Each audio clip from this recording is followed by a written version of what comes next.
interested about, thank you, Hila. I'm very interested about the knowledge that we are going to generate from this session because when we submitted this proposal 2 years ago, maybe 3 years ago, and things were very different for our projects, but for the world too.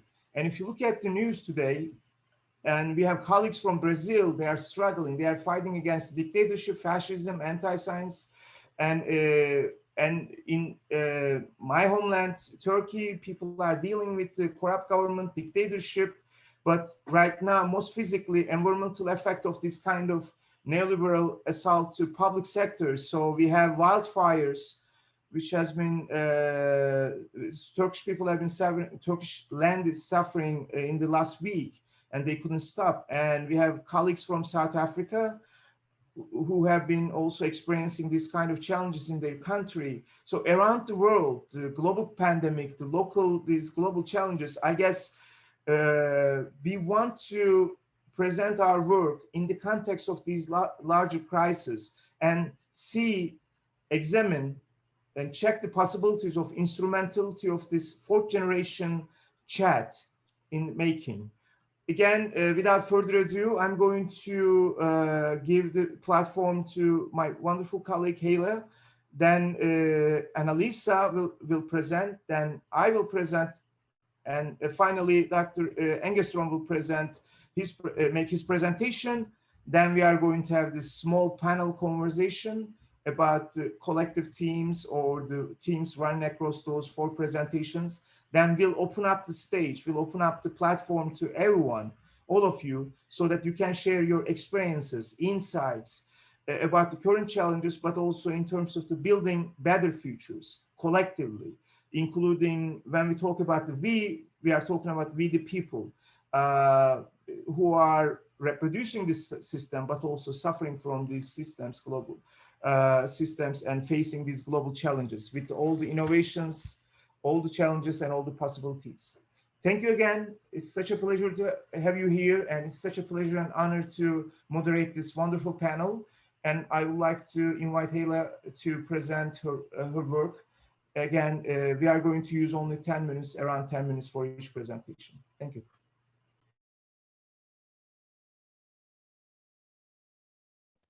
Thanks, Aydin. I was going to just check. I thought Annalisa was going to go first, but I'm happy to go first. I'm just going to tell a story. I apologize. I'm sorry. I apologize. Annalisa, could you please go first?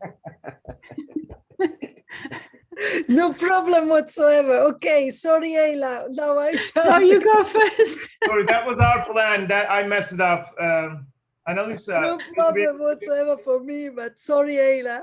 Ayla, thank you very much. And also thank you very much for your flexibility. Looking forward to hearing your presentation. Okay, just a brief introduction to the work that has been going on for the past few years. I am particularly focused at the moment on learning and enacting utopias of equity, justice, and sustainability. And I would like to reflect on the role of fourth generation chat in this endeavor. I will start by echoing some of what Aydin has already shared with us in this introduction. Today's challenges to equity, justice, and sustainability are often also met with views of impossibilities. And I think the very idea of this panel is exactly as Aydin told us, to challenge that. In fact, we can ask the question whether it is really so that alternative ways of living, producing, and organizing are impossible. Fourth generation chat is picking up from where educational research and dominant practices of learning have largely failed with. Namely to generate capabilities to join forces and change the course of unsustainable activities, and to develop the necessary skills to invest in the commons and to prioritize collectives over individual gain. But by which means fourth generation chat is achieving this? because to a very modest extent, it is already achieving this. With robust frameworks, which can grasp how collectives across sectors, across organizations and hierarchical levels learn to act coherently and effectively toward these ends. And with the frameworks, which are both scholarly resources and at the same time, resources which systematically support this type of learning. My starting point in the past few years has been right sociology of real utopias and my response to it with the perspective of enacted utopias. This is a call aimed at rebuilding a sense of possibility for emancipatory social change. And this is important by investigating the feasibility and mechanisms of actually realizing radically different kinds of social relations for living, producing, and organizing. Because we have been trained not to see those, but they actually are there. The press all over the world, the mass media press, the mainstream press doesn't train our eyes to identify this necessary, but they are there, these real utopias, and they are enacted all the time. These alternatives are based on heterogeneous, democratic, and egalitarian coalitions for multi-layered collective actions, which can be understood but can also be supported by fourth generation chat. Two examples which are classic in the work of Eric Only Wright are the Mondragon from the Basque regions of Spain and the participatory budgeting in Porto Alegre, Brazil. These are examples of real utopias, which does not mean that they are wonderful fairy tales. They are sites of huge struggles to be able to sustain themselves. And in my view, chat researchers have the obligation to support this type of utopias. The Finnish Housing First is an example of enacted utopias. This is a strategy to eradicate homelessness that started in 2007 in Helsinki by the initiative of 4 members of the civil society, 4 activists. And this led slowly to 3 interconnected national programs from 2008 to 2019. It is also important to say that I'm talking about the official phase of Finnish Housing First, which in fact has a history that can go back to 1960s. What it consists of in giving affordable housing to those who don't have a home, combined with tailored services which address the very complex multi-sectoral needs of people who end up in the streets. So mental health services, for instance, advice for issues concerning debts and so on and so forth. We started our coalition with the homelessness work actors in 2018 with a youth-supported housing unit. You see here some pictures from a change laboratory that we conducted in this setting in 6 sessions that then started the process. Now, what we did in this housing unit, we used the basic concepts, the basic conceptual tools that are in use generally in change laboratories to support the work development of this particularly troubled unit. This is a unit which was well known around the country as probably one of the most acute examples of troubled housing units. It houses about 100 young people with a history of homelessness. We used the expansive learning cycle. We used the transformative agency by double stimulation principle. We used the triangle of the activity systems and also the four field of zone-proximal development to design the future steps of development in the unit. So these were primarily tools of analysis, these three. And then these were primarily tools of design, but of course the triangle is also at the same time a tool of analysis. This is an example of the collective analysis that we realized together with the participants in this unit. All the staff in the unit was involved, and also the head of the unit and the boss of the unit who is leading the NGO that the unit actually owns, that is owned by the unit, sorry.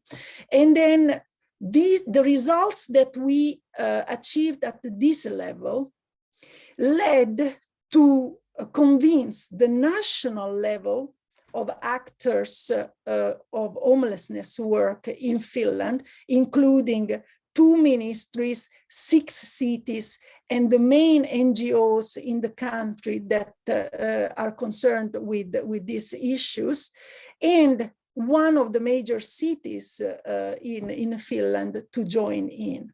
Month after month, these actors analyzed the history and present of homelessness work in their respective organizations. Then they started finding connections to one another, reasons behind these connections between them.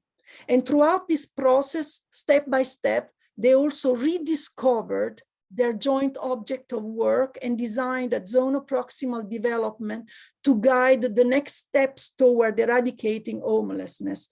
And it is important to say that some of these actors had never sat around the same table before. It is also important to say that all this you see in this picture, this 3 change laboratory, happened in a period in which there was a very great political uncertainty. We had in Finland a government which thought that homelessness had got enough resources from the government. Therefore, it was very uncertain whether or not there would be a new program after a decade that these challenges have been met with the mainstream programs in Finland. And there were many other issues that made all these actors very uncertain about the future of homelessness work in Finland.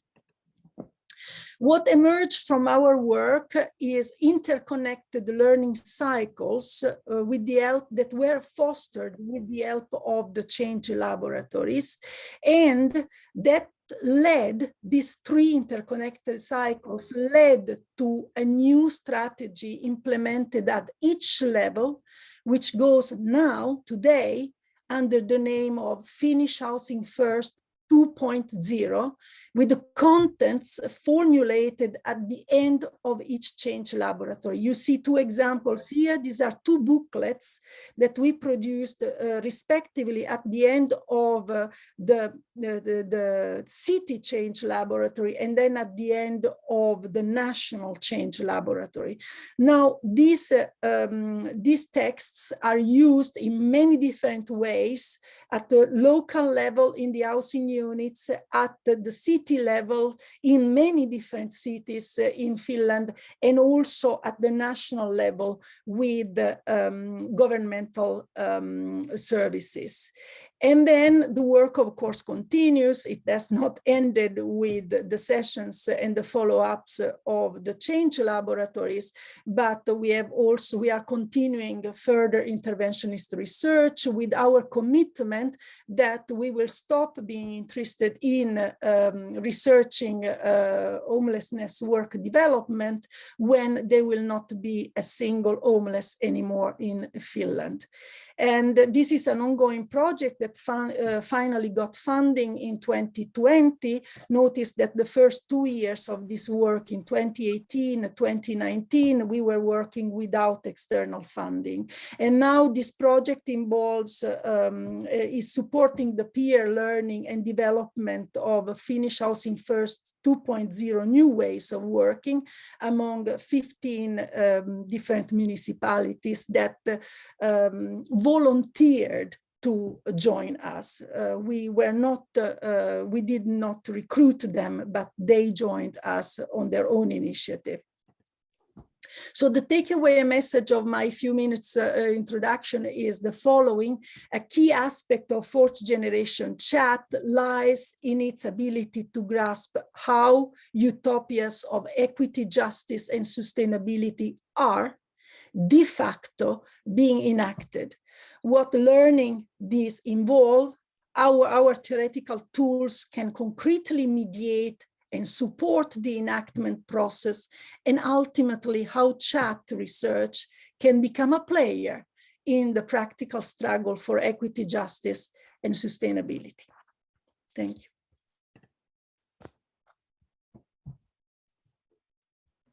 Thank you very much, Annalisa.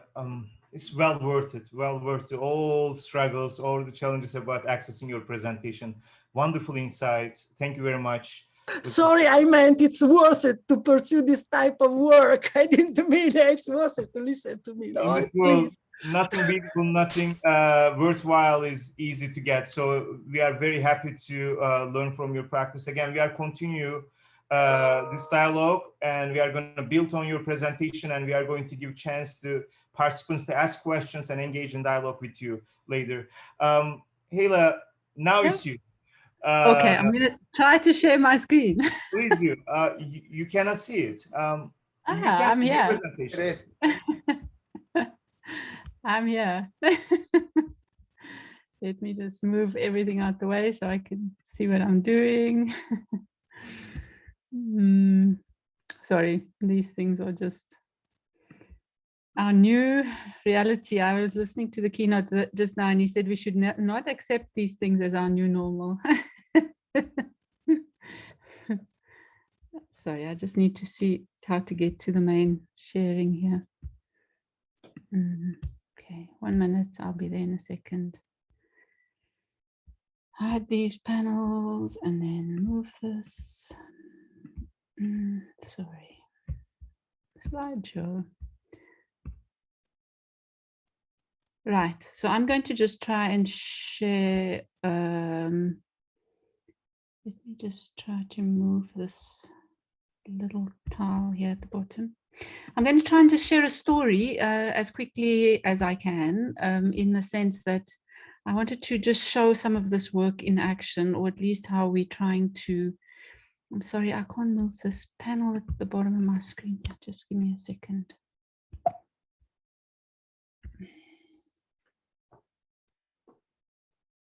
Are you worried about changing the? No, I've got, yeah, I just need to see everything here, otherwise I can't move forward on this platform. So I wanted to share this little story that we've kind of trying to work up and work out and understand and develop as we go forward.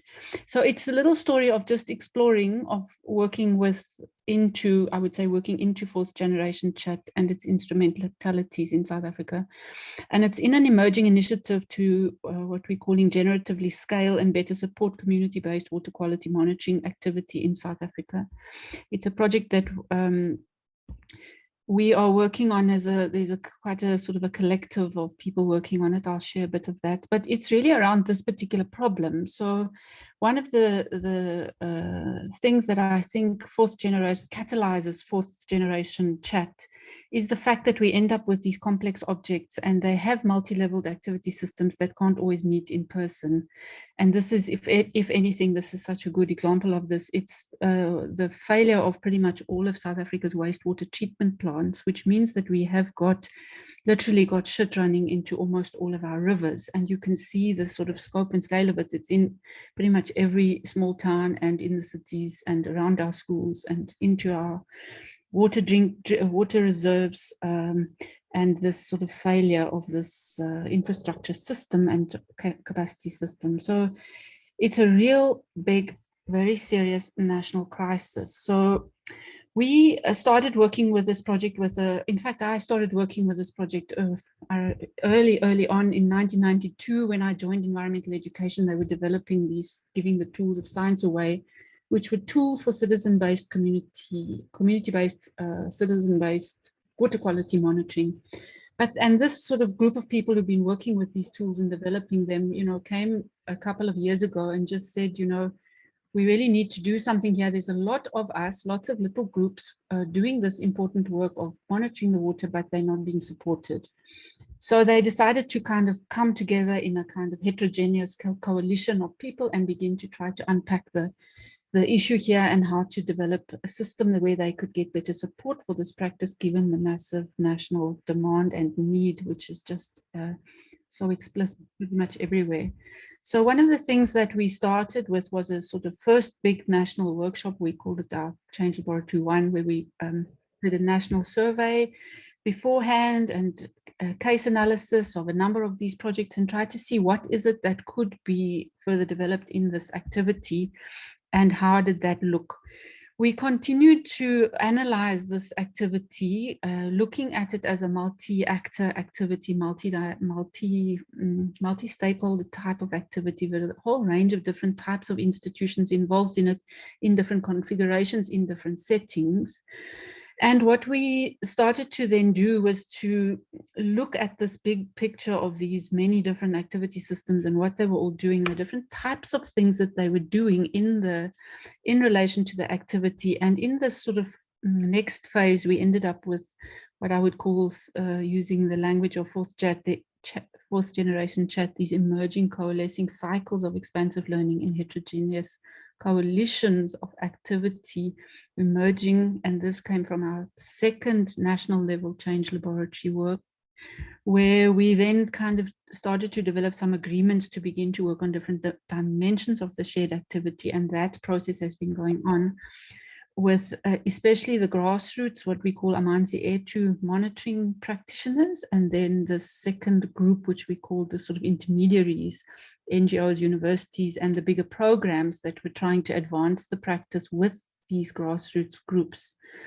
And then we started to bring the policy actors in, because we found out that the major challenge is really this big contradiction in the way that the policy system is functioning. It's got commitments to this practice, but it's not able to support it. So we then started to look at what one can learn across these different groups of people, and then also how to resource an expansion of this activity. We did a lot of work to look at the issues of sort of differentiating into these different types of activity systems and learning pathways, and then also what that would mean for scaling of the practice. And we came up with a model which was sort of horizontal scaling, vertical scaling, depth scaling, and then all of it being associated with the object scaling. And we started to look at, who can be involved and how, and bringing more people into these streams of activity and so on over the period of time. And then one of the things that we also started to look at was these double stimulation tools and what they do and how they are so important for catalyzing these pathways of learning. And one of the things that seems to come through very strongly is that one needs double stimulation tools that can actually boundary cross.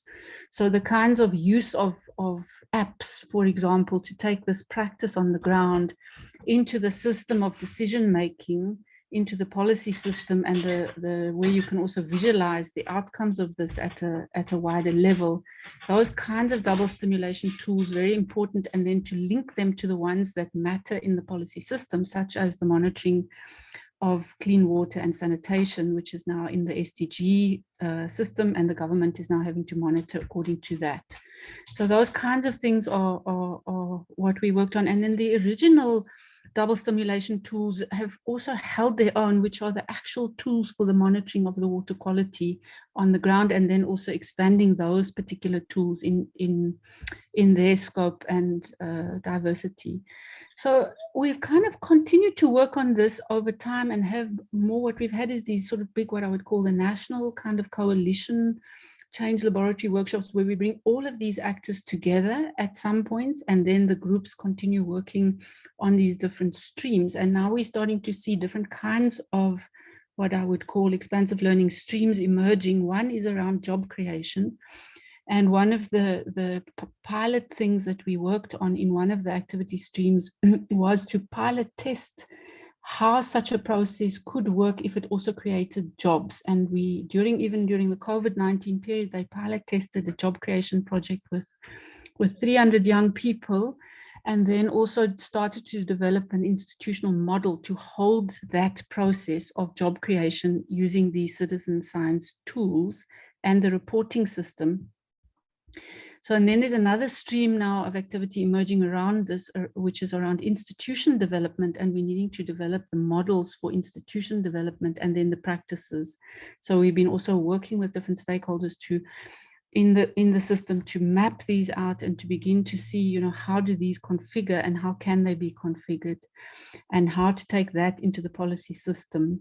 We've also found the need to differentiate along what we call the sort of value chain of community-based water quality monitoring, different types of activity systems being better at different types of things, and therefore that also helps with the differentiation into these different expansive learning streams. And we now, you know, from the early days when tool production was the first activity, we're now having to revisit that and look at the robustness of the tools in relation to the scale of the issue. So there's now a group that's forming to work in that direction. And really what we're sitting with now, and it's actually just breaking open this week, is we've been invited now by the policy actors to put forward a big proposal for, they want a program for 10,000 young people in a new framework called a social employment program.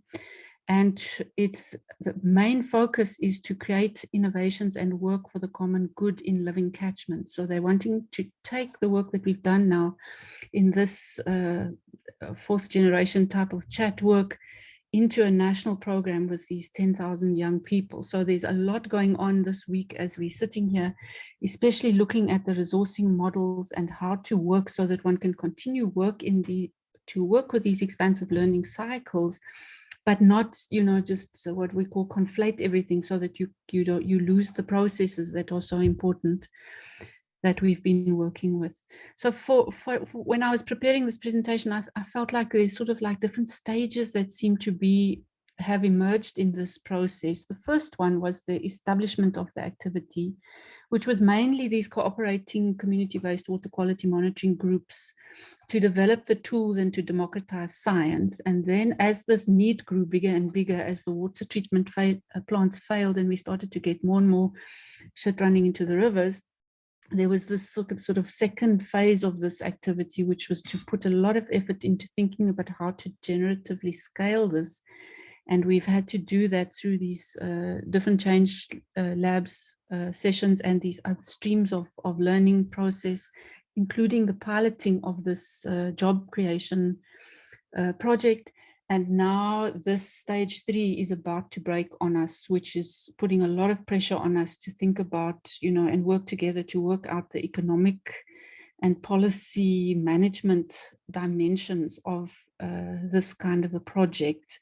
If one can create, you know, a social employment program for 10,000 young people to help to address these kind of challenges. So it's putting, you know, a whole new system of expansive learning in these cycles in place. And there's different groups that are currently working around these kinds of things to try to get this process going. So that's just a quick picture of an initiative that's been, you know, just one of the things that I've learned about these fourth generation chat initiatives is they come from these very deep and urgent needs, and they seem to have this internal momentum, and I think it's the internal momentum around the contradictions, and they seem to catalyze these coalitions of people who are willing to work together and actually need to work together in order to, you know, transform the activity. And so it takes a lot of kind of careful, you know, co-engaged work in different formations, and then coming together, reflecting very carefully, and then moving forward, developing the tools, and so on and so on. So that's just a quick story for my 10 minutes. Thank you, Aidan. And thank you to Annalisa for the leading work that helps us to see what we're doing and how to do it better. Yeah. Absolutely, absolutely. It's brilliant as usual. Again, please feel free to post your comments and questions to Heila's presentation, and we will get back to them later. Now my 10-minute presentation, I'll put the timer on me, and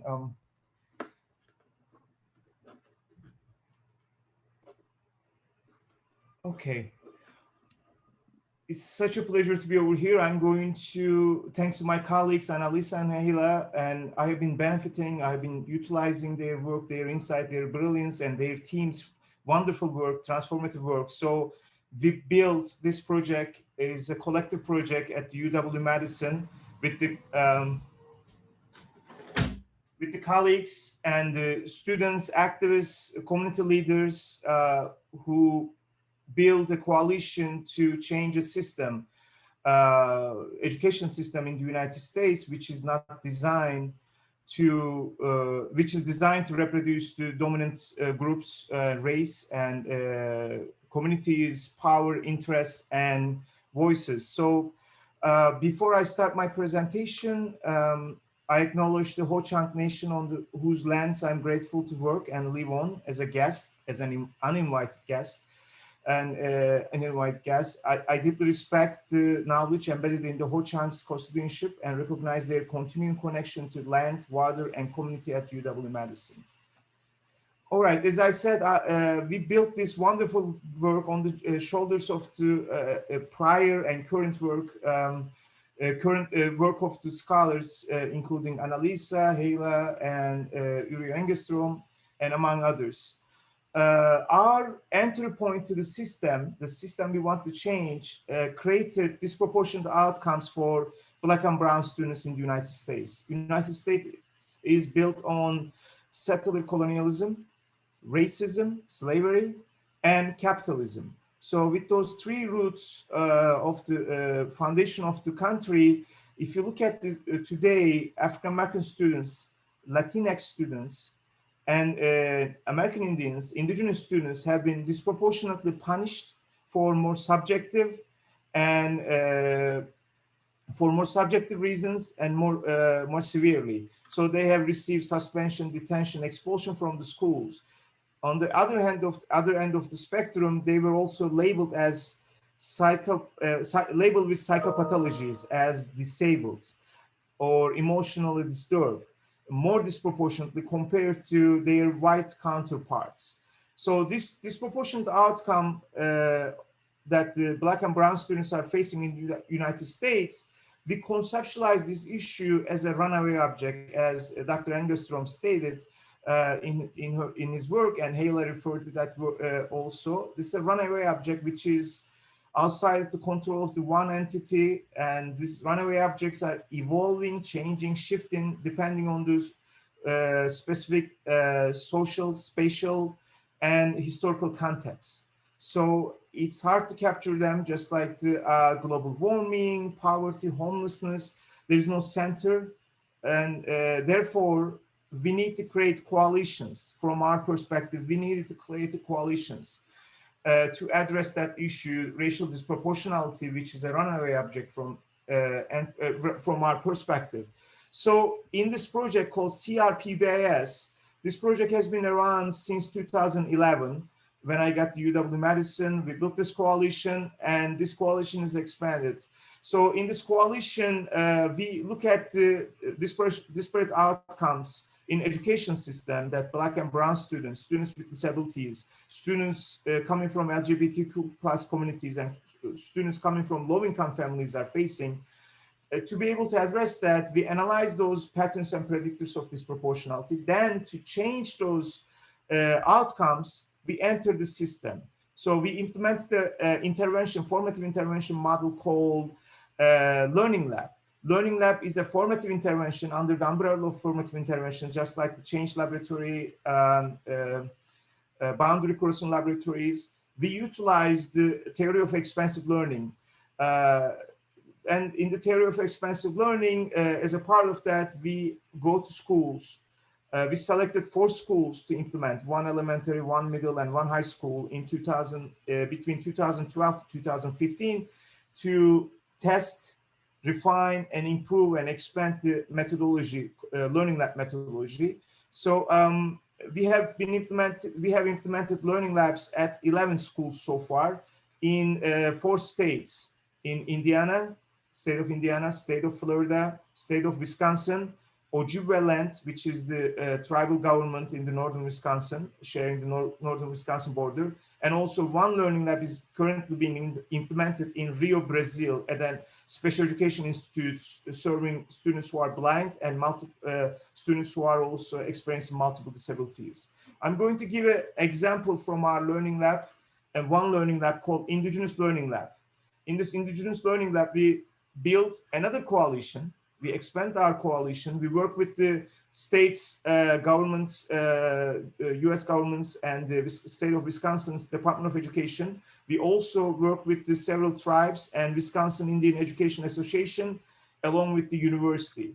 So we built this learning lab at on the borders of this settler colony in the northern Wisconsin and the tribe of the Anishinaabe Ojibwe people. The high school serving those communities, 5-6 township, and the tribal government. So this is a beautiful place, but this place is the hub for anti-immigrant and anti-Indian movement. So in this place, American Indian students, indigenous communities have been exposed to violence, threats, and torture at school. So schooling has a very negative connotations. And they had an Indian school over here. They put the American Indian students over there to destroy their culture, assimilate them into the white American settler culture practices. This high school also, this community has experienced a big controversy in 1990s where white settler colonialists were attacking the fishing rights of the American Indian community. They were chanting at them. They were just saying horrific things about them and attacking them physically. This is 1990s. Which means parents of the kids who are attending the school endure these horrific assaults and attack to them, and their parents were experienced the American Indian schools or Indian schools where they were taken away from their communities and physically, culturally, emotionally, they were tortured. So this is a very contentious place. I think this shows the instrumentality and power of the fourth generation chat. Possibility of fourth generation chat, specifically possibilities of formative interventions. So we follow the cycle of change. Again, this cycle of change is based on the Yuri Engestrom's work, but throughout our work in Learning Lab, we added new, our research, our analysis showed that new expensive action called the forming the group. We operationalized that as an expensive action. Then we follow this cycle of change. Throughout these sessions, we had 10 sessions. This is 2019-2020 academic year. And in these 10 sessions, we were able to engage in forming the group, questioning the existing system, mapping out the existing system, engage in historical and empirical root cause analysis. Then they developed their new culture responsive model. And now, last year, they start working on implementation under the COVID, under the global pandemic, by the way. They continue, they kept the group. As you can see that COVID hits and the school was closed after our 6th session in March 2020. But then we turn into Learning Lab into e-learning labs, just like what we did in the beginning of the session. We adapt, we change, but the whole idea was that at that time, we built the collective agency. We formed that transformative agency around the idea of this analysis notion of enacted utopia. Once they saw that this utopia is at their grasp and they have a support from the school staff, school leadership, they have supports from the American Indian community, they have supports from the university, and the climate was right, so they work on this one. So they easily transition into e-learning labs. This is what we did in the forming the learning lab. Unlike the other learning labs, over here, we incorporated some of the practices from the tribal nation who's amazing at navigating, orchestrating these hard conversations. So they have this smudging ceremony, pipe ceremony. They were graciously agreed to share that ceremony with us. Again, these are Learning Lab members. We had the students, American Indian students, American Indian parents, American Indian educators from the tribes schools, and as well as the high school. But also we have the white settler educators, principals, and the research team members. So we start forming the Learning Lab, or each session we open with this smudging ceremony. That set the stage, and I'm gonna tell you later, hopefully, that this changed the conversation and how the expansive action of questioning took place compared to other learning labs where we implemented in the urban schools. This was very different, and it was very interesting to observe this. Then they question, as you can see, they look at quantitative data, they look at experiential data of their school community. They analyze through mapping out. It's a process we develop. They examine the existing system by mapping out the existing system. Based on the existing system, they developed a new system through modeling. So this is new, ideal, utopian system for them. Then again, under the COVID, we also continue examining and planning for implementation following the cycle. This is our new system. Hold on a second. I think I should be able to share that with you.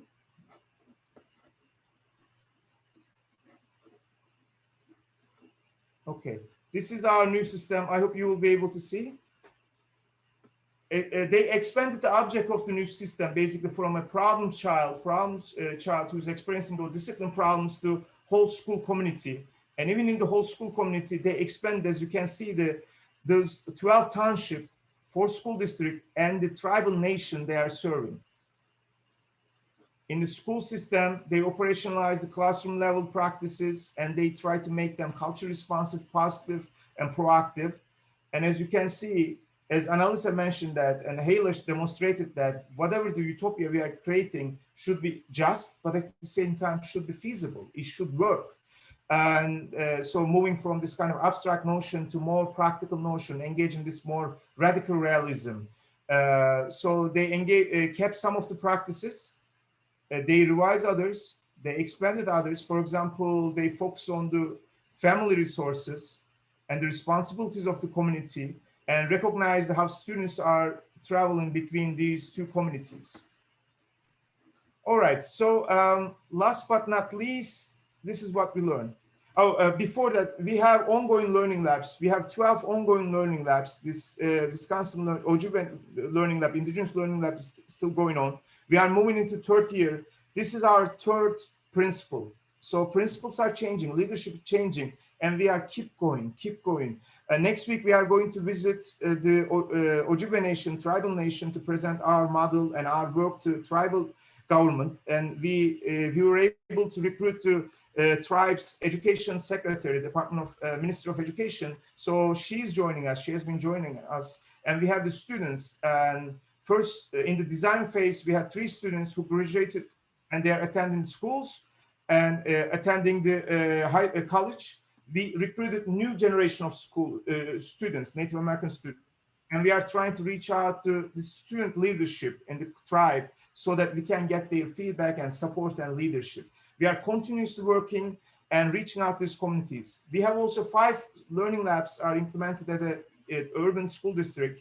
This is the 7th largest school district in Florida, and this is not a research project. They took on this learning lab model without our knowledge, then they are implementing, and we just now joining them to see how they are implementing, adapting this learning lab model into their school context. Same thing happened in Indiana. They wrote a grant to government. They used the learning lab methodology, and then they notified us later, and we are observing their implementation, but they are not research projects in the traditional sense, but we are seeing how the learning labs can be used as the pilot projects in pilot schools, then move into the scale up to the whole school district where there are 20-30 schools.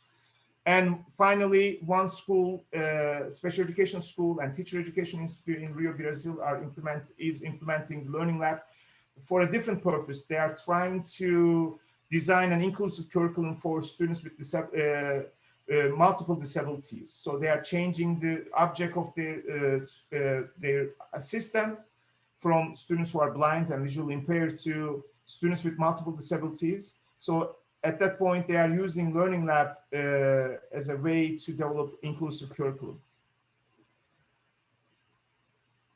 Okay, implications, what we have learned from this project. It's possible to form and maintain inclusive and productive future-making teams with not for local stakeholders. So when we're talking about we are not talking about academicians, researchers, or interventions. We is a collective subject, which is including local stakeholders. So we are empowering and facilitating their transformation. So Learning Lab is a process through which they design their future, they design their new system. Building capacity in education systems and social movements for inclusive knowledge production and systemic transformation activities via transformative agency and coalition building is possible. And last but not least, adapting Learning Lab methodology or other formative interventions under global crisis. I think we have all the tools and possibilities to face these global challenges, but at the same time, engage in this robust theoretical and empirical examinations and explorations. Thank you very much for listening, and I look forward to hearing your perspectives and questions about our presentation. And last but not least, Uriel Engström, Dr. Engström,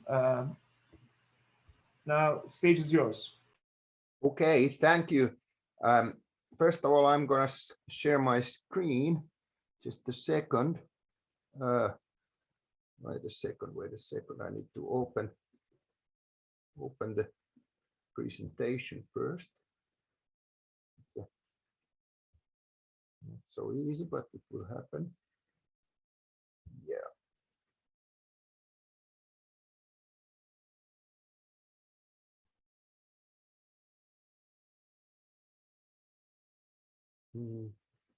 Wait a second.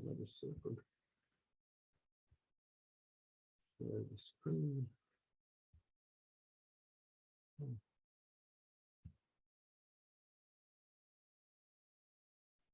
Yes.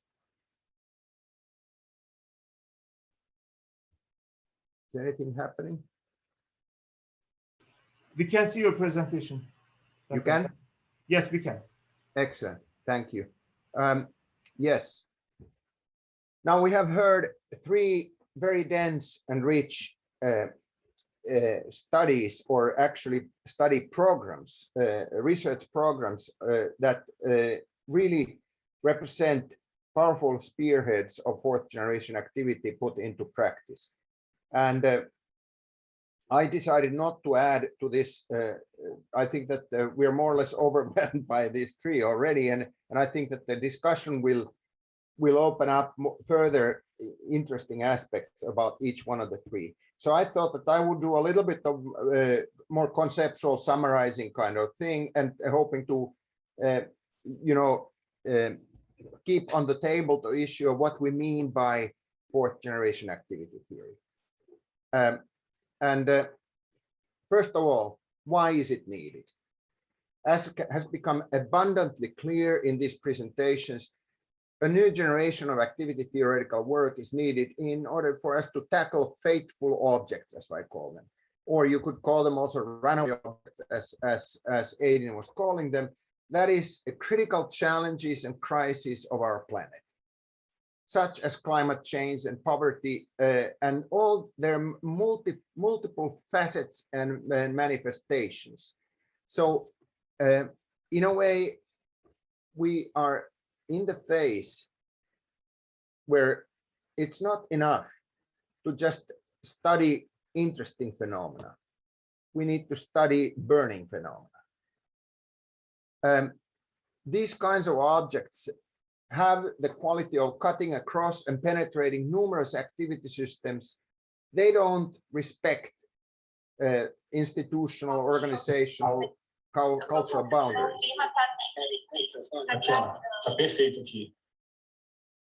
Are we okay?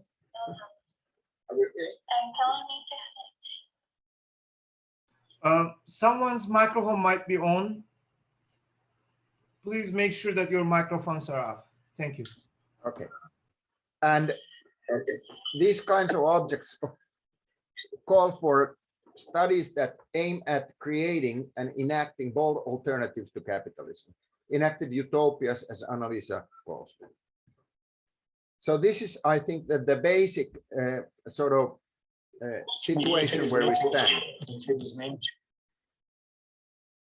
Now, different generations of activity theoretical research have used different kinds of units of analysis. I have called these first, second, third, and fourth generation, and many other scholars have joined in this kind of discussion.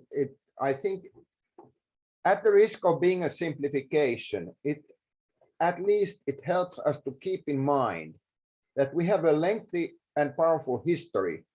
And this history is not just something in the past, but it's still with us as a reservoir of potential instruments and ideas that need to be kept alive and merged together in whatever type of research we do. So the first generation that I associate with Vygotsky's work put the mediated action as the unit of analysis. Vygotsky himself initially described it with a simple triangle where the stimulus-response connection was remediated by the X, which is a cultural artifact, saying that, you know, all human action is actually mediated by cultural artifacts, and therefore the simple stimulus-response model will not do. This has been commonly translated into the triangle of subject, object, and mediating artifact. Now, the second generation of activity theory emerged with the concept of the collective activity system put forward by Leontiev, and it's been modeled with the help of an extended triangle, which is well known and often referred to in the literature. Often also people may feel that this type of a unit of analysis or model is somehow either oversimplification or overcomplication. It seems to go both ways, often forgetting that it's also an instrument for practitioners and common people. It is not just for the researchers.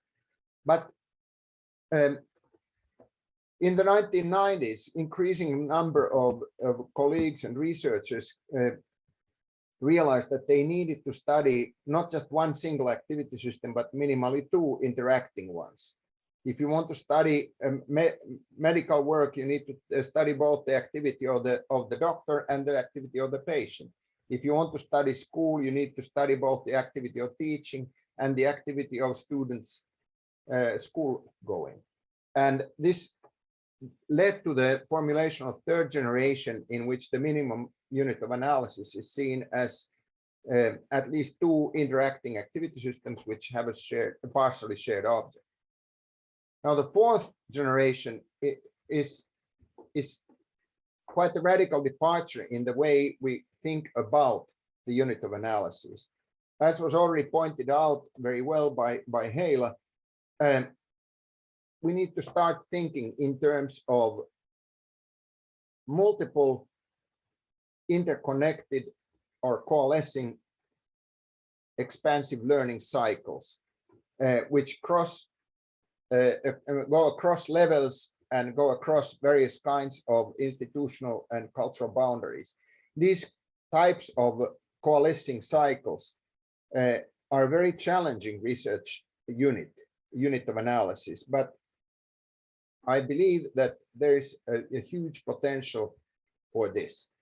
Now, I would like to remind us that these different units of analysis are not mutually exclusive. One doesn't supersede or make useless the previous ones. They should be seen as enriching one another and creating layers that form resources for our work.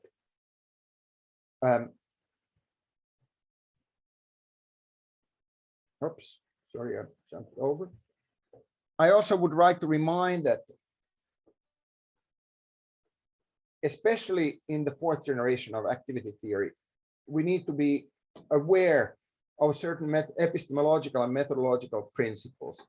One of them comes directly from the work of dialectics from Hegel and Marx, the principle of ascending from the abstract to the concrete, meaning that we aim at generating powerful, what might be called germ cell abstractions that allow us to build entirely new complex systems to ascend to the concrete.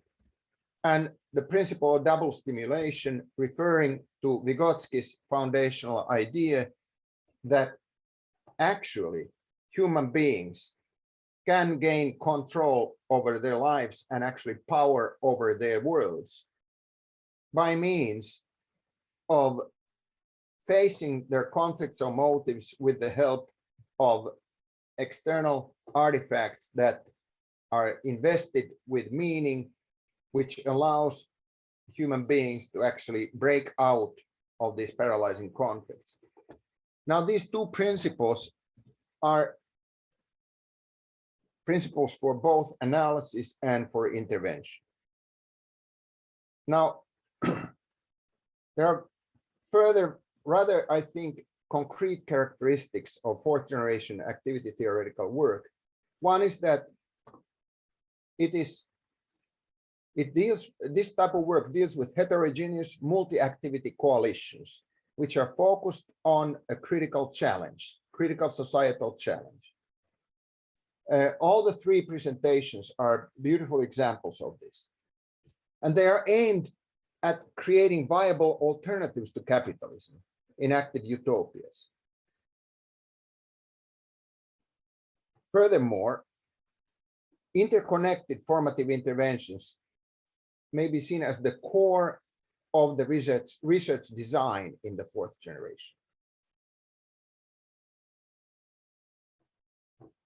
These kinds of interconnected formative interventions build their foundations at the local activity system, at the grassroots level. But as was well pointed out by the previous speakers, they also must reach up, studying up, meaning that they will involve activity systems across levels and scales, including those of political decision-making and policy formation.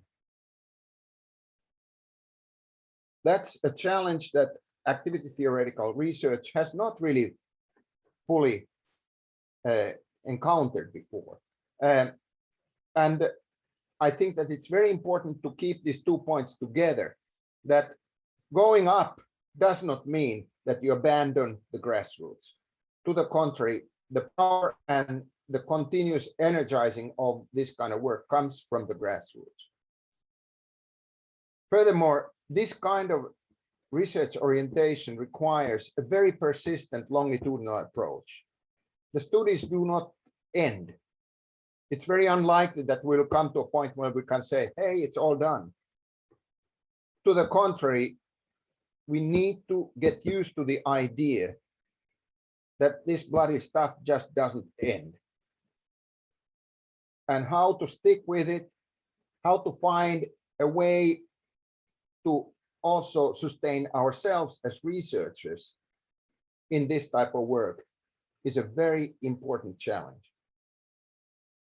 And finally, interplay and cross-fertilization of coalescing expansive cycles is a very important focus of analysis. We have hardly started on that. As was pointed out by Annalisa and Hela and Aidin, we notice them, but how to analyze their interplay, how to analyze it in rigorous ways so that we can actually show it and build on it in our further interventions and studies remains still to be done. But it's very, very critical that this type of analysis is developed. There's emerging important work.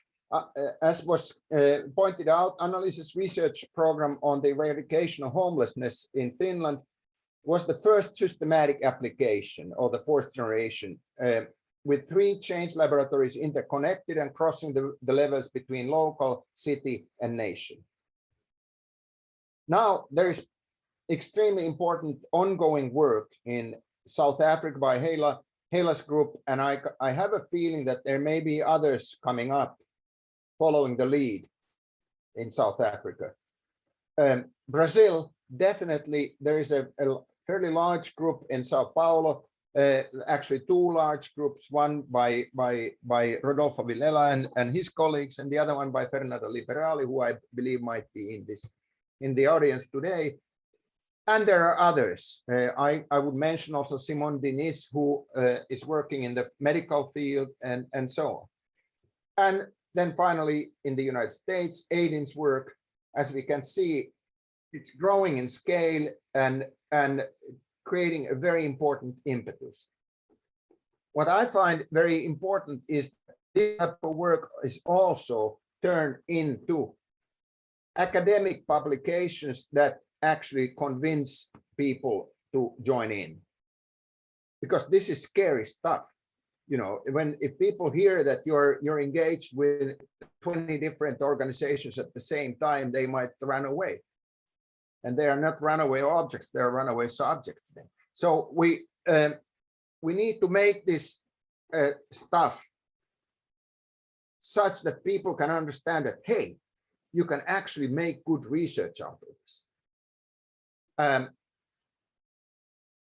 I am sure that when we do this, we can expect to hear of several more efforts across the globe in the near future. I'm mentioning here also my own current work with middle school adolescents who are struggling to find significance in their lives. And we're trying to build coalitions for finding significance, which is an interesting attempt in itself. And hopefully in the future, I can talk about that in a more concrete terms. So this was what I wanted to say. And now I think it's high time to discuss. Yrjö, that's wonderful. Thanks so much for this wonderful presentation that actually encapsulated the notion of this presentations. Okay, so our official time has ended. But since we start 30 minutes late, I'm asking my panelists, my colleagues, Yrjö and Alisa, Hela, would you be willing to stay 30 more minutes? Hela, would you be able to? Okay, perfect. I say thumbs up, and I ask kindly the participants to stay with us. I know some of you have to leave, and but again, we have the presentation. The panel is going to record it, and if you put your emails over here, Patricia, create a list. So we'll be happy to share the whole panel with you. If everyone is going to stay 30 minutes, then I'm going to thank you again for your flexibility. And I'm going to turn Hela and Annalisa and ask our panelists, what do you think about this, you know, the collective themes or the insights from the studies? And if you want to add something about your work or the larger work of the Fourth Generation Chat, please feel free to chime in. Annalisa, Hela, any insights, any reflections? Well, there was a question from Nick that might be of some interest also for others, as it touches upon something very foundational in the chat, at least with regard to the theory of expansive learning within chat, about the rediscovering of a joint object of work. I mentioned that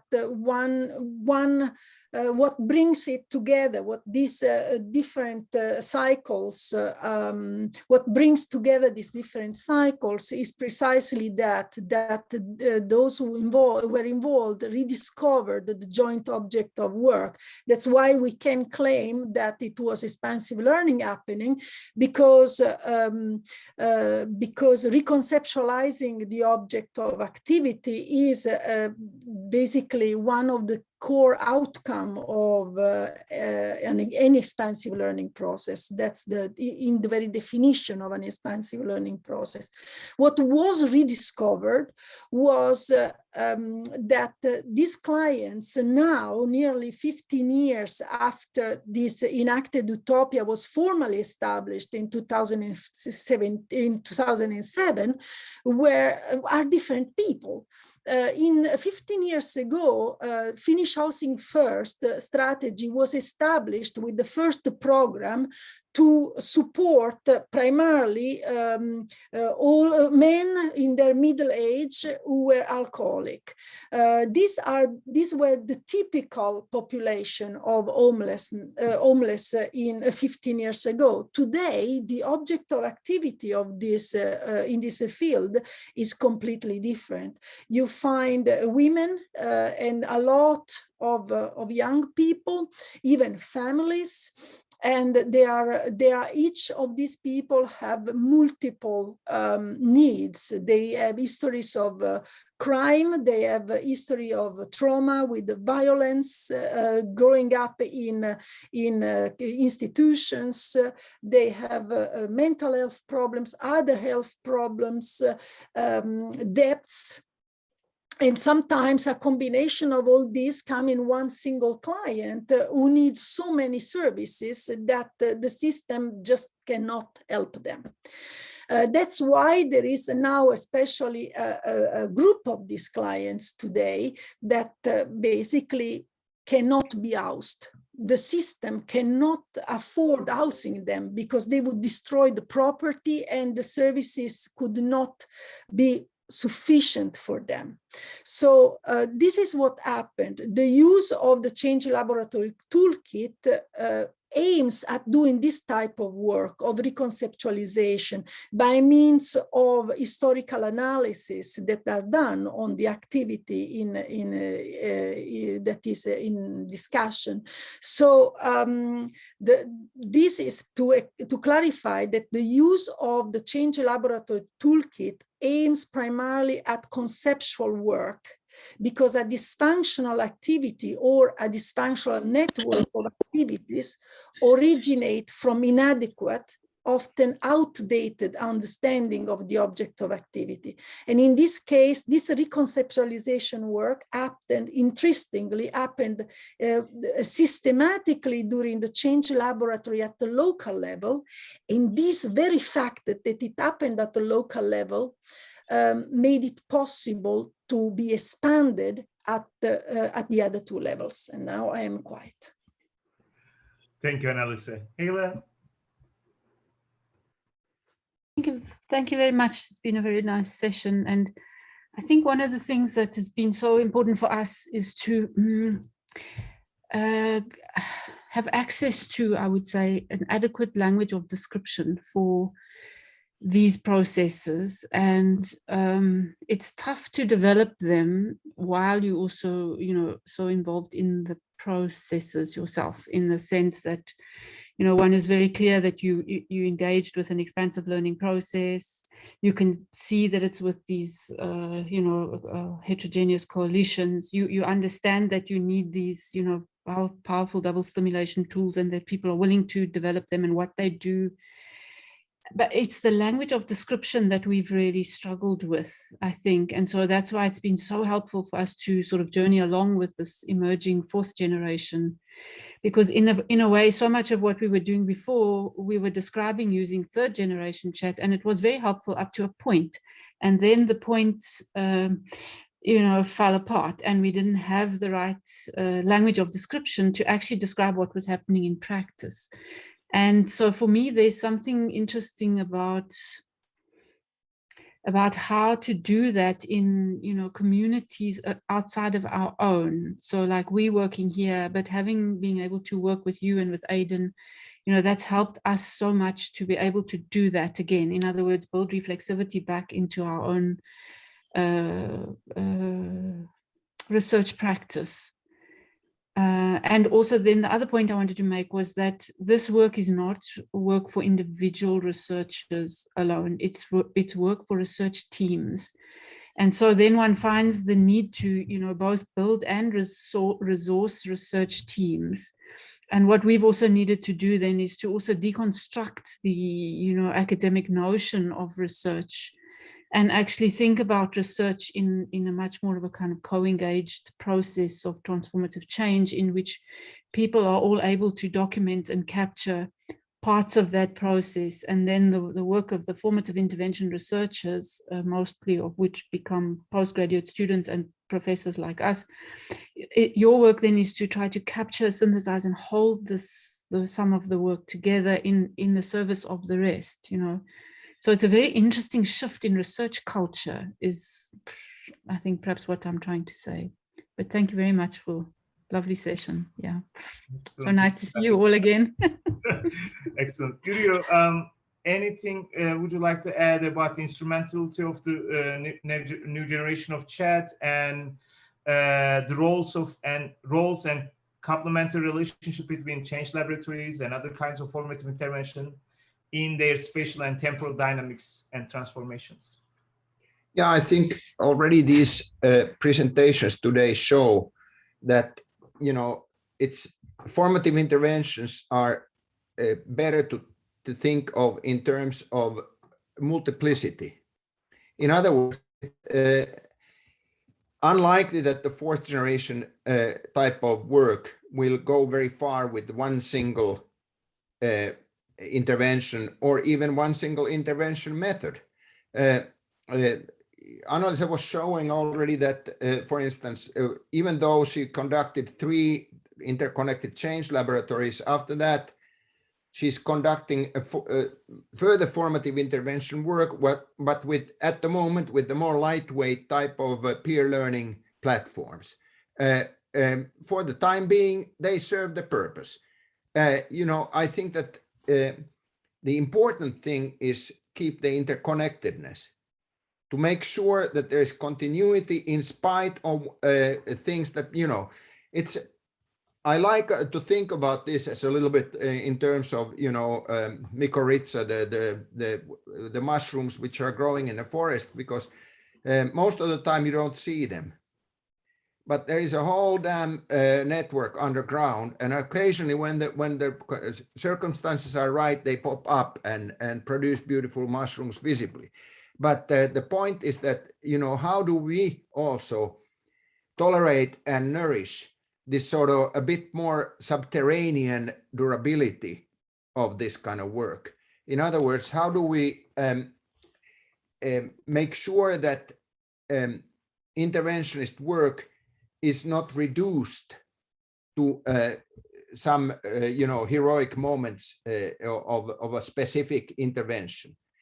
I still think that so far the most advanced method of intervention that I've seen around is the change laboratory in its many variations, including the learning lab of Aidin, etc. But at the same time, I would very much welcome that we increasingly take a look at this sort of formative intervention repertoires or instrumentalities without wanting to restrict. But obviously it has to do with being aware of the available toolkit and keeping that in development. Thank you very much. Hila? Maybe if I can just respond to Yuriyo. I think, Yuriyo, what we've observed is that the change laboratories are very important sort of catalytic processes, in the sense that they concentrate, you know, the emergence of transformative agency into different directions, perhaps, and different groups in a way that is not easy to achieve otherwise, to begin with. But then they don't seem to be adequate, and also become almost over concentrated in their form for the type of movement that is required. So then you need other types of learning-centered interventions and double stimulation tools. For example, a simple one that we've worked with very well is a WhatsApp group. You know, it's really catalyzed a long process of expansive learning and transformative agency, but it was set up out of the change lab process. And I'm seeing the same thing happening now with the citizen science-based project. You know, we're needing to now develop a training course which is going to accommodate, you know, the 10,000 people, because you're never going to be able to do that in a change lab, you see. So now we're having to think about, okay, so how do you do that? So you need the other modalities, but the change labs really are are crucial. You know, that's my observation. Ruben can answer too. I see on the chat here. Excellent. So I'm turning now to our wonderful participants for their insights, their comments, and questions. And I see one question. We answered the next question. Adenia Amaral, and would you like to ask your question, or do you want me to read, Adenia? Please, could you read for me? Thank you. Of course. Thanks for asking this question. How far or close to the fourth generation chat is from the teaching and learning processes at school? We need change school models for a critical science education. Any of the panelists would like to answer this question?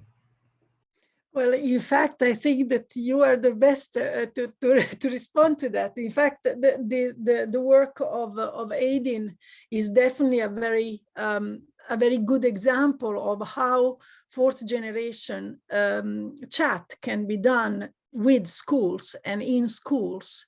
There are many other examples of that. We were in a pre-conference session organized on STEM with Katerina and it was and Sylvie Barma, and it was fantastic to see the kind of work they're doing, also moving very fast toward the fourth generation work. In fact, I remember Katarina saying that the long history of commitment from their group with chat has led to a situation in which now some of her own students are in authoritative positions with this type of framework in their mind, and they are able to move in the gray zones of power to make things happen in the schools. So I think that if we take on a long-term trajectory, then we can do fourth generation work also in schools. And actually schools are vital, even in work with the homelessness work development, because the whole point of combating homelessness is to get these people, and I told most of them are young ones, back on track with education, of course. But they are not exactly the prototypical good students teachers have in their minds. So they are very easily dropouts. So having in the coalition also schools would be very, very crucial. Thank you, Annalisa. Thank you. One more question. Thank you, Adenia, for this wonderful question. Stelios, would you like to pose your question, please?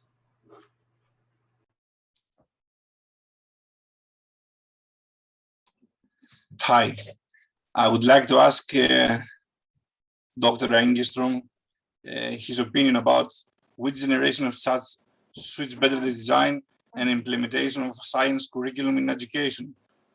The second, the third, or now the fourth? Thank you. That's a very provocative question. I think that obviously, you know, one of the challenges in schools today, especially in science education, is that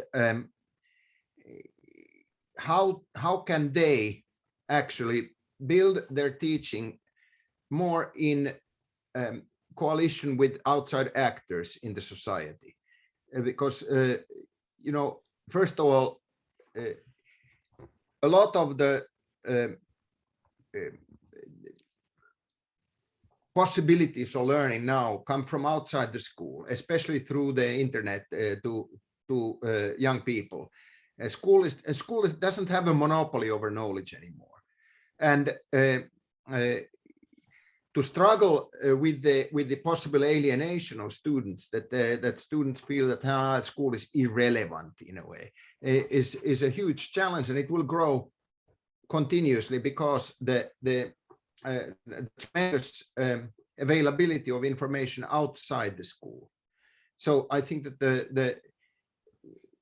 the challenge for one big challenge for schools across the world is to find coalitions with social movements and other activities which are aiming at building a better world.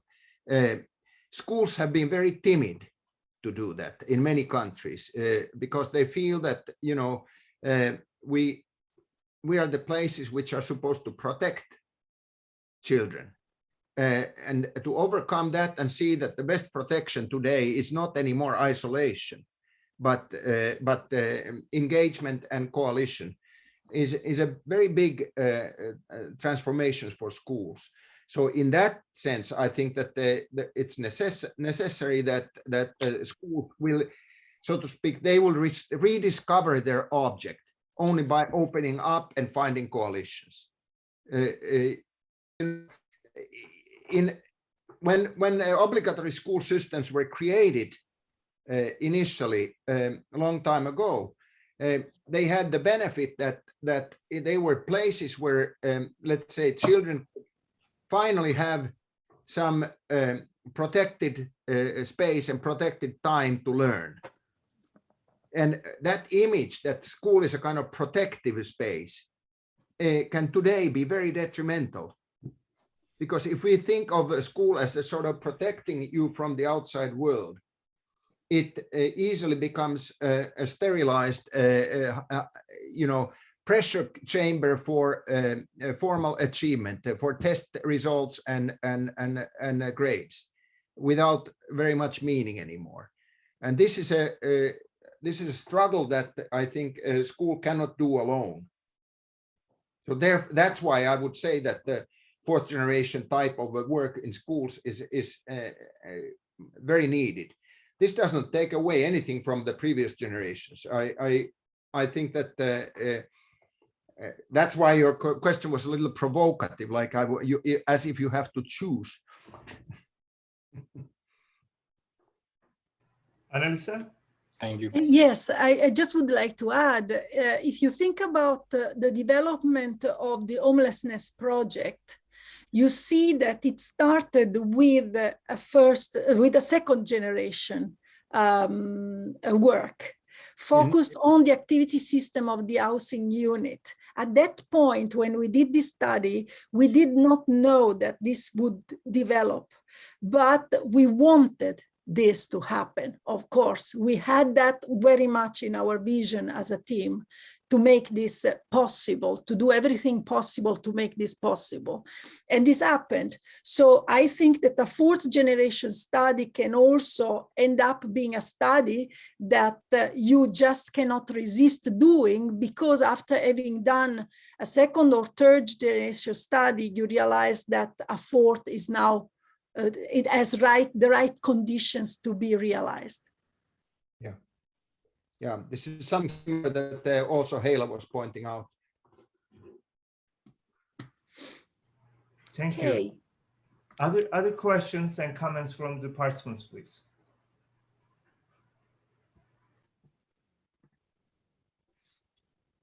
May I? Can I? Please.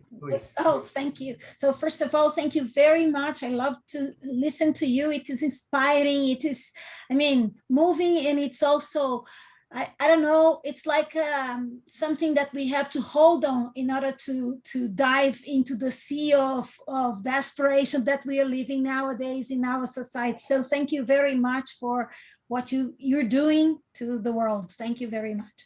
My question is related to how you organize the people that organize these projects that you are developing. One of the things that I face as an issue is not related to how I get students to participate in our projects. That's okay, because I have my sticks and my ways of working with the students that make them participate. But how do you engage, mainly during this pandemic times, the different communities and make it possible for them to participate. Because I have been working for many years in very poor communities, but I have to be serious with you.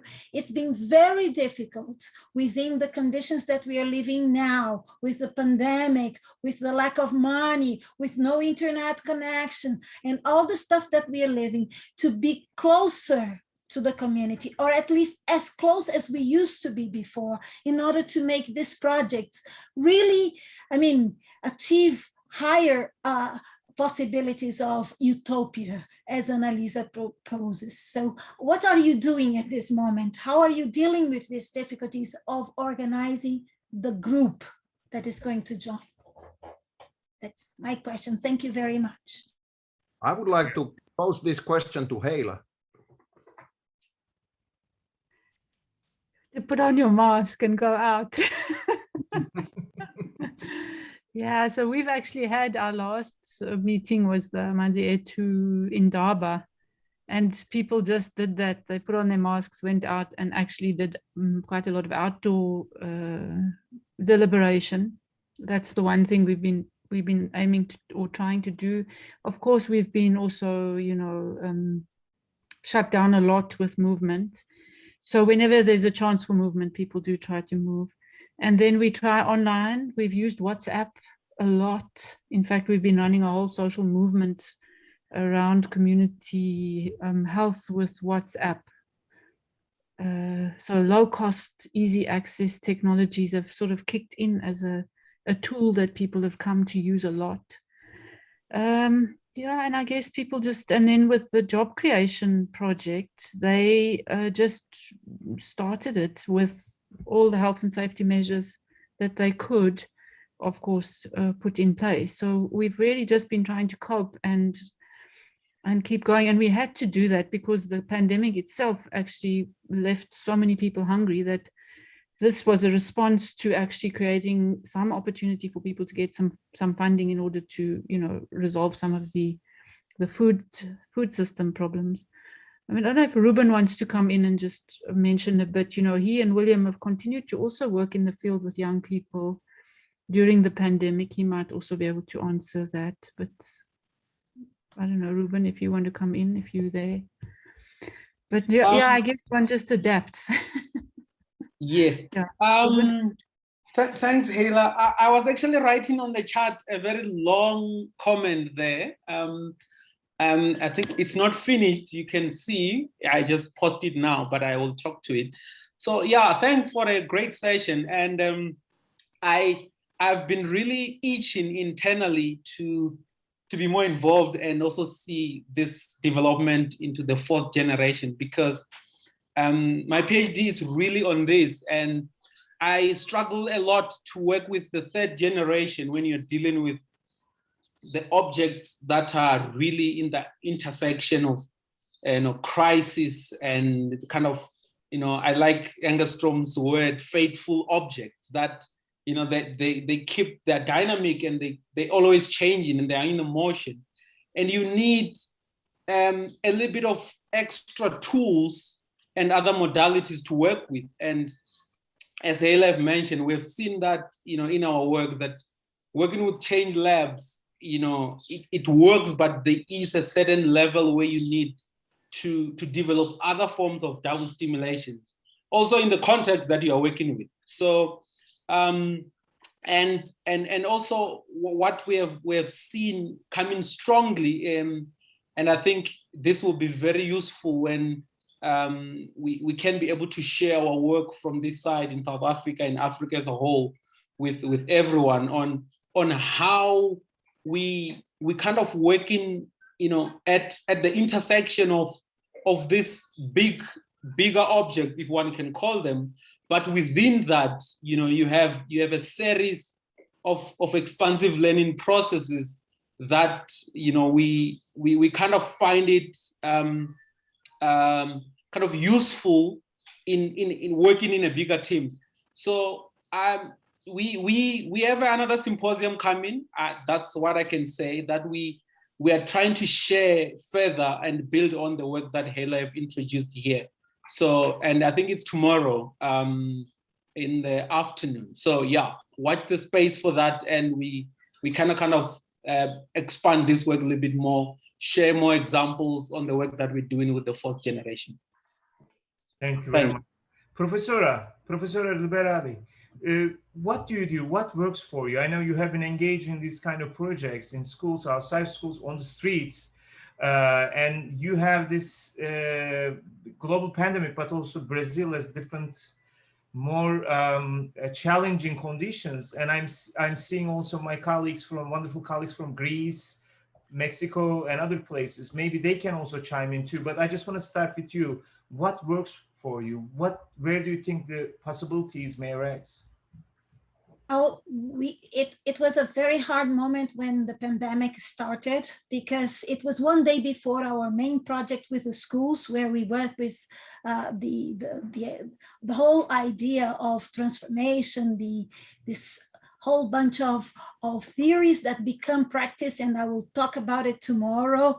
And so it was and we started seeing the hospitals without masks, because that was Brazil at the beginning. Even the doctors didn't have masks. It was not only the people in the streets, but the doctors. So we started getting money and contacting people to create masks and face shields. We did it with materials from school. We collected money. So instead of doing all the stuff that we used to do, we used all our energy in order to try to get money and food to the people. So what we could do, we did. We organized a lot of things through the internet with the postgraduate students in order to provide the teachers with some support, because the schools simply closed down and nothing happened. No support to the teachers, no support to the students, nothing. So we tried to do some. We wrote a book in 2 months and we distributed to all the schools we could. More than 27,000 people have downloaded the book for free, because that was something to help teachers on how they were going to work, and parents how they. So we created runaway activities. It was not runaway objects, it was runaway activities, because the moment we started to do it, they changed it and we became crazy, but we had to do something, otherwise we would get depressed. And in a way, I think that playing with the idea of the activity systems and playing with the idea of utopia and all these things, this not only helped us make a difference, it was our surviving possibility, because we were getting very depressed as a group. And we found ways of overcoming the limits of this space and reaching people. But still, we do not achieve as many people as we used to before. Brazilians are, left without any support. And this week, I don't know if you know, but still with more than 1,000 people dying every day, we are back to normal, as if the pandemic was not, happening. So here in São Paulo, shops are open, bars are open, everything. And we still have a lot of people dying every day. So I don't know. That's our reality. Obrigado. Thanks for sharing that. All right. One question posed by the participants: is germ cell and first stimulus are same? And if not, which is their what's their difference? How are they different? How are they similar? That's a bit complicated. So you're talking about germ cell and first stimulus, right? The question is again about it says, are germ cell and first stimulus the same? Okay. Usually not. The first stimulus is typically something that you face as a serious conflict of motives, something where you feel that you're torn between different mutually exclusive alternatives, and and you need to do something about it. And so that's basically an aggravated problem situation, you could say, that requires some action from you, or or it can paralyze you. Vygotsky's own examples are very well known. You know, that it's something that is very, very concrete. That, for instance, you need to wake up in the morning early, but you also need to sleep. And how do you deal with it? Well, you use the alarm clock as the second stimulus. But the point is that the germ cell is something with which you have found a way to model both the problem situation and the way out of it. It means that you have somehow found the key mechanism or key principle within a complex system. And that can give you the basis to then develop concrete solutions. So it's an abstraction that takes you far away. It makes you able to ascend to the concrete. But to discover a germ cell is not easy. And often you need to work with the practice a long time until you start to gradually identify that, oh, this is the foundational issue there. When we have worked for more than 10 years with the home care of old people in Helsinki, and it took several years of trying to introduce mobility exercises to them so that they would not lose their mobility, until we gradually came to the conclusion that the very simple thing, namely standing up from the chair, is the germ cell of these old people's mobility. Standing up from the chair is, at the same time, it crystallizes a contradiction, because it's a contradiction between safety and autonomy. If you try to stand up from the, imagine that you're a frail old person, you stand up from the chair, you usually use your arms to support you, and then it's not very useful. It doesn't increase your mobility, it doesn't increase your strength, etc. But if you do it purposefully without using your arms, that's risky. You may feel that you're about to fall down. So you're dealing with a contradiction between autonomy and safety. But you have to transcend that, go beyond that. And when you realize that this is, that you can smartly use the standing up from the chair, you can develop a hell of a lot of other movements very soon. It becomes a very complex possibility, field of possibilities to become mobile again. So this is, of course, a very simple and kind of a silly example. But so the germ cell is not something mysterious. But because it's so ubiquitous and commonplace, it's often very difficult to see. Thank you very much. Annalisa? Yeah, perhaps I can just clarify one thing on the germ cell, which is one of the main or most difficult concepts for many. My favorite example comes actually from Vygotsky about the steam power. The struggles about carrying on the needs of organizing, the needs of production, led at some point in history to develop steam power. And then after that, why this is a very good example of a germ cell. Why? Because you have evidence that this is translated then in so many different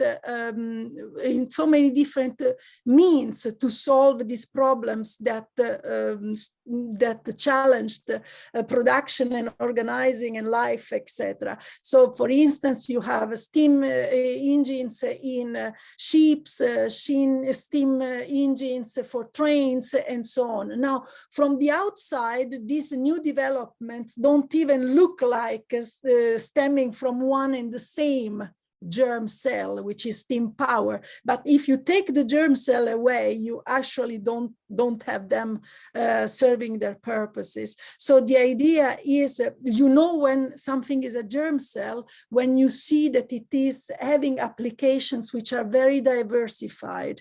It's basically a master idea which crystallizes them in so many different ways in practice. Thanks for this clear example. Thank you very much. Okay, I'm going to turn to panelists to ask them if they have last words, any kind of comments, larger comments on the panel or the subject. I would like to say one thing. I would like to say that I think we should start thinking about chat more and more as a source of energy for all of us, for our students, for our colleagues, for our neighbors.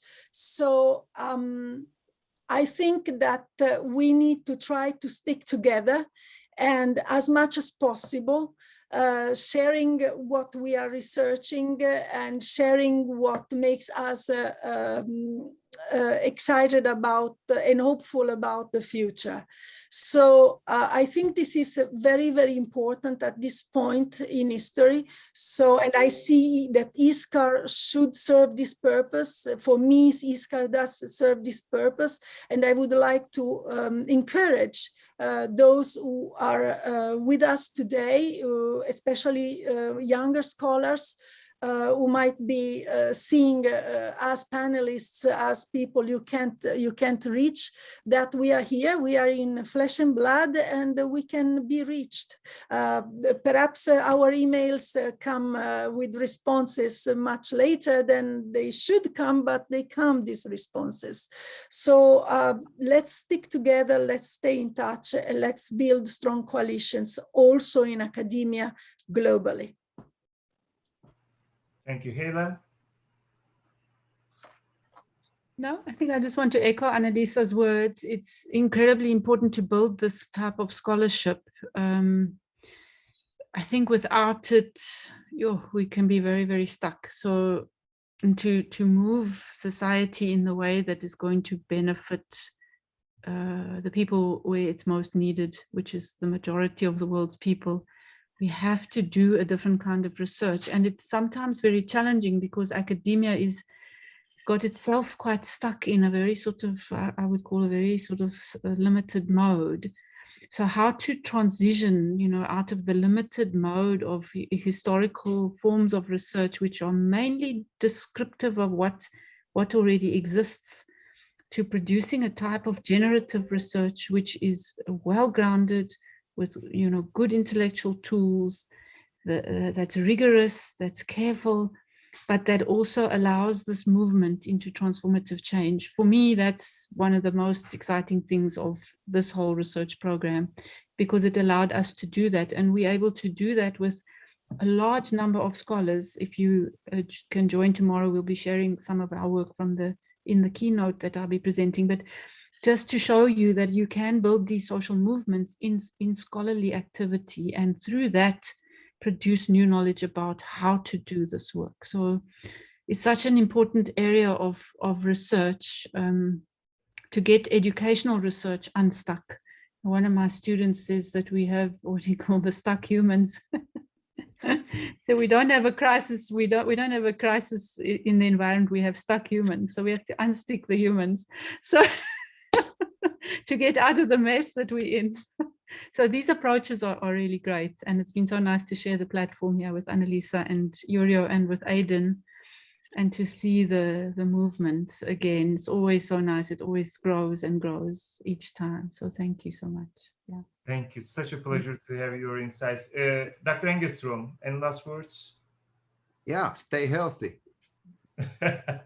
And don't give up. Sometimes these times are very repressing and depressing. So it is, I only can echo Annalisa and Hela in that, we need each other more than ever. And maybe we need to develop also new platforms for that, because clearly the forces of repression can be very overwhelming in any particular cultural situation, and we need to see the possibilities to transcend. So let's just continue. That's all. Thank you for this inspiring words, Annalisa, Hela, Uriyo. It has been a pleasure and honor to work with you. And I want to thank also participants for just being persistent, being flexible, and also actively engaging in this project and doing this wonderful work in their countries, in their local context. Please stay in touch, as Annalisa invited us to continue. Feel free to email our panelists if okay with them. And also please read their recent works. I have been reading Annalisa's, Uriyo's, and Hela's recent works, and they are inspiring. They are very informative. Please read the work from their centers, and I think that will be also helpful. Kate and Eleni, unfortunately, we couldn't get to your questions. Hopefully you'll understand us. But again, thank you everyone for your time, and looking forward to seeing you all soon. Thank you, Aiden, for leadership in this session. Thank you, Aiden. And then we've asked participants to put your emails in the chat if you want a copy of the recording, and Patricia's going to make a list, Aiden, and send it to you. So you should get the recording and should then be able to just send the link to the participants, because I pressed recording to the cloud, so then it should be easy to share. Thank you so much. Yay. Enjoy yourselves further. Thank you. Bye-bye. Bye, everybody. Bye. Good to see you. See you soon, Uriyo. See you. Bye-bye. Bye. See you just now.